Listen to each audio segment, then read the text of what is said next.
Que la grâce du Seigneur Jésus-Christ, l'amour de Dieu et la communion du Saint-Esprit soient avec vous tous. Amen.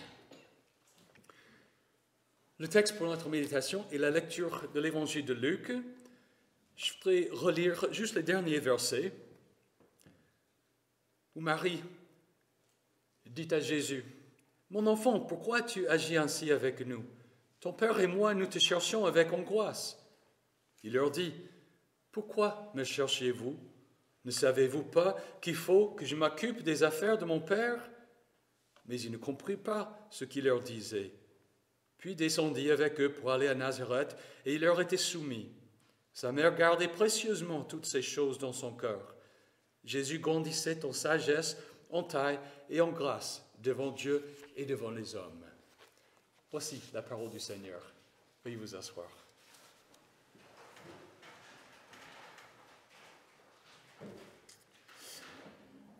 Nous venons de célébrer la naissance de Jésus-Christ, le grand mystère qu'est l'incarnation du Fils de Dieu et sa venue dans le monde. Précisément, il y a 5 jours, nous avons médité cette parole de l'apôtre Paul. Lorsque le moment est vraiment venu, Dieu a envoyé son Fils, né d'une femme, né sous la loi, pour acheter ceux qui étaient sous la loi, afin que nous recevions le statut d'enfants adoptifs. Là, nous avons constaté que Jésus a parfaitement et de bon cœur accompli toute obligation humaine envers Dieu.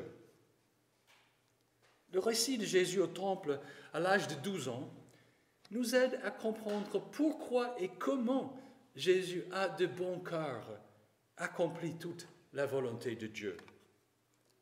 C'est parce qu'il savait parfaitement qu'il était le Fils de Dieu, que lui et le Père étaient un. Ainsi, selon le dicton, tel Père, tel Fils, Jésus est resté dans le temple pour s'occuper des affaires de son Père. Il a agi parfaitement, en parfaite conformité avec son identité.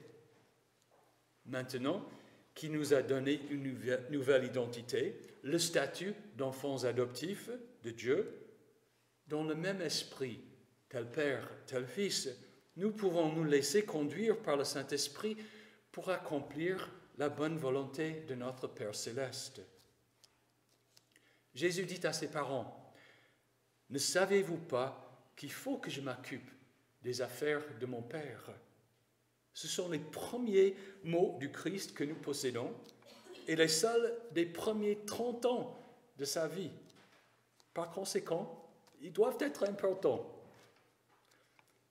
Dans le temps de l'Ancienne Alliance, le temple à Jérusalem était la maison de Dieu, le lieu où il avait mis son nom et sa présence d'une façon particulière.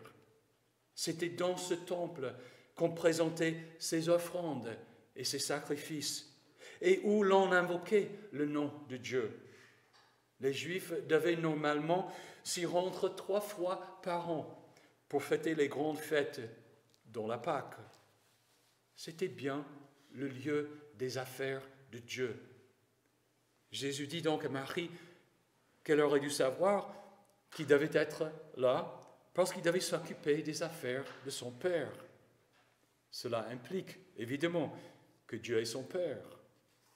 Apparemment, tout Juif pouvait appeler Dieu son Père, car l'évangile de Jean nous raconte comment les Juifs qui, se disputant avec Jésus, ont dit « Nous ne sommes pas des enfants illégitimes, nous avons un seul Père, Dieu. » Mais manifestement, Jésus voulait dire beaucoup plus que ça en appelant Dieu son Père. Les circonstances de sa naissance, par exemple, l'annonce par l'ange Gabriel, la conception virginale, et puis son ministère plus tard, tout cela nous montre ce que Jésus veut dire quand il appelle Dieu son Père. Il y a un lien de parenté que nul autre ne peut avoir. Jésus est divin. Cela nous est difficile à comprendre car hors de notre expérience. Aussi, Marie et Joseph, même après les événements de sa naissance, avaient du mal à saisir cette conscience divine de leur fils. Luc dit simplement, ils ne comprirent pas ce qu'il leur disait. Même à l'âge de 12 ans, ils savaient qu'il était le Fils de Dieu. Il n'était pas un adolescent inquiet qui cherchait son identité et sa place dans la vie. Il ne cherchait pas à s'intégrer dans la bande populaire et ne s'inquiétait pas de savoir comment on le voyait. Il ne se demandait pas ce qui deviendrait plus tard dans la vie. Tout cela lui était très clair. Il s'occuperait des affaires de son père. Il lui en fallait. Il était bien le fils de son père. Ne saviez-vous pas qu'il faut que je m'occupe des affaires de mon père? Il nous faut reconnaître que Jésus s'est occupé des affaires de son père pour nous, que la grande affaire de son père était notre salut. Après sa naissance, ses parents l'ont présenté dans le temple et ont offert les offrandes stipulées par la loi de Moïse. Cela faisait partie de l'obéissance de Jésus et de son accomplissement de la loi pour nous. Maintenant, Jésus et ses parents sont encore à Jérusalem, la cité de Dieu, pour célébrer la Pâque en obéissance à la loi.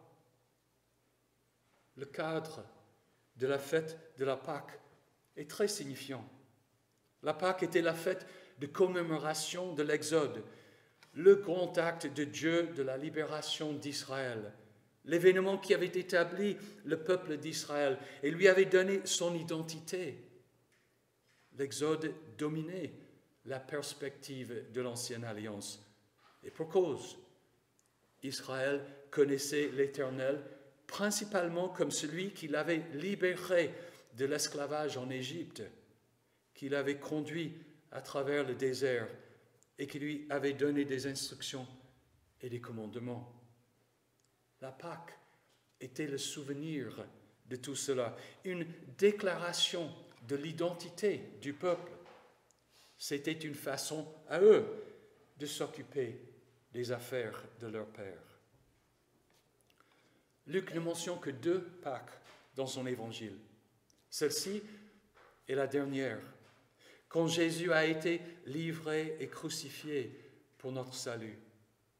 Dans cette optique, on voit que le jeune Jésus se préparait pour devenir notre agneau pascal, celui qui serait sacrifié pour nous libérer du péché, de la mort et de la puissance du diable.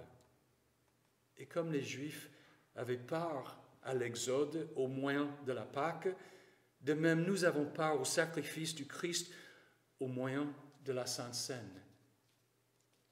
Après la Pâque, Jésus est parti avec ses parents pour aller à Nazareth et il leur était soumis.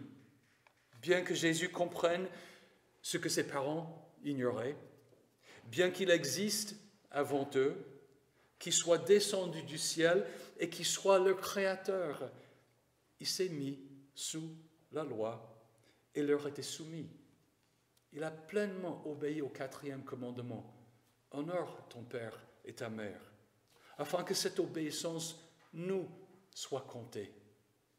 Il accomplissait la volonté de Dieu pour nous. Ce n'est pas pour rien que la Bible dit que nous avons été rachetés. Jésus a été notre substitut et a payé notre rédemption, non seulement par sa mort, mais d'abord par son obéissance. Quand alors Jésus dit, « Ne savez-vous pas qu'il faut que je m'occupe des affaires de mon Père ?» Il disait en effet, « Je sais qui je suis et ce que je dois faire. » Je pense qu'à la différence du jeune Jésus, il nous manque souvent une identité nette qui nous sert de guide dans la vie. Nous avons du mal à dire, ne saviez-vous pas qu'il faut que je m'occupe des affaires de mon Père? Ce n'est pas toujours évident de savoir qui nous sommes et donc ce que nous devons faire dans la vie. Qui êtes-vous? Selon la parole de Dieu, vous êtes tous fils de Dieu par la foi en Jésus-Christ. En effet, vous tous qui avez été baptisés en Christ, vous vous êtes revêtus du Christ. Il n'y a plus ni juif ni non-juif, il n'y a plus ni esclave ni libre, il n'y a plus ni homme ni femme, car vous êtes tous un en Jésus-Christ. L'apôtre Paul a très bien saisi la signification de cette vérité, de sorte qu'il disait « J'ai été crucifié avec Christ. Ce n'est plus moi qui vis, mais c'est Christ qui vit en moi. Et ce que je vis maintenant dans mon corps, je le vis dans la foi au Fils de Dieu qui m'a aimé et qui s'est donné lui-même pour moi. » Mes frères, chers frères et sœurs, c'est aussi notre identité. Notre statut d'enfant de Dieu est entièrement lié à Jésus-Christ. Nous vivons dans la foi au Fils de Dieu qui nous a aimés et qui s'est donné lui-même pour nous.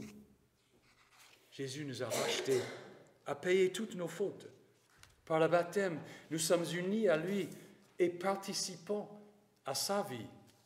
Nous sommes des enfants de Dieu. Chacun de nous peut dire avec fierté et honneur, « Ne savez-vous pas qu'il faut que je m'occupe des affaires de mon Père ? Je veux chercher le royaume et la justice de Dieu parce que je suis l'enfant de Dieu. Je fais partie de son royaume.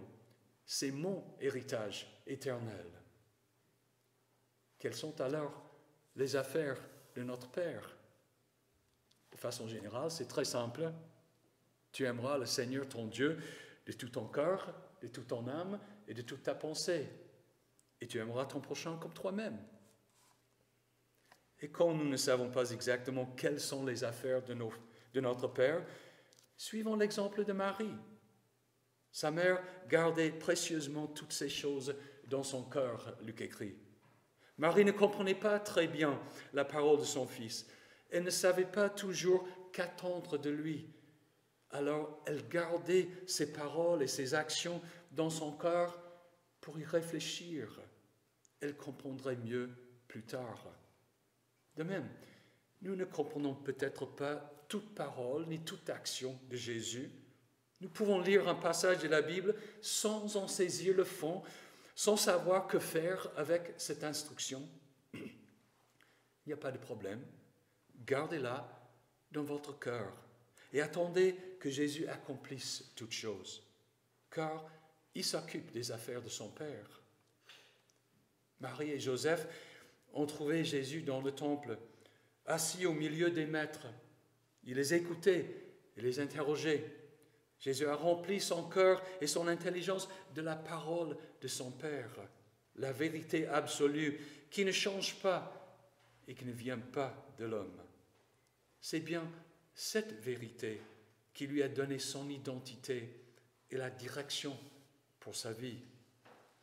Étant-nous aussi les enfants de Dieu, les frères et sœurs de Jésus, suivons son exemple. Écoutons et étudions la parole de notre Père. Là, nous trouverons notre vraie identité et la bonne direction pour notre vie. En effet, nous sommes des créatures de Dieu, faites pour vivre en communion avec lui. Nous nous épanouissons lorsque nous sommes disciples de Jésus-Christ. Du coup, une bonne résolution du Nouvel An serait de lire une bonne partie de la Bible ou bien d'étudier une partie en détail. Voici une résolution plus avantageuse qu'un nouveau régime, par exemple. Je ne dis pas qu'un nouveau régime n'est pas bon, mais que l'apprentissage de la parole de Dieu est meilleur.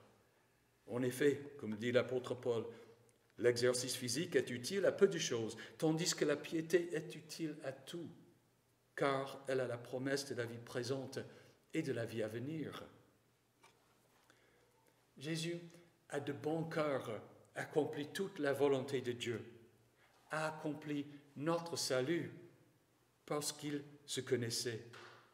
Il a agi en parfaite conformité avec son identité. Sachez que, grâce à Jésus, vous aussi êtes des enfants de Dieu. Suivez donc son exemple. Ne saviez-vous pas qu'il faut que je m'occupe des affaires de mon Père? Jésus grandissait en sagesse, en taille et en grâce devant Dieu et devant les hommes. Que Dieu nous accorde à tous de faire de même dans cette nouvelle année. Amen. Et maintenant, que la paix de Dieu qui dépasse tout ce que l'on peut comprendre garde votre cœur et vos pensées en Jésus-Christ pour la vie éternelle. Amen.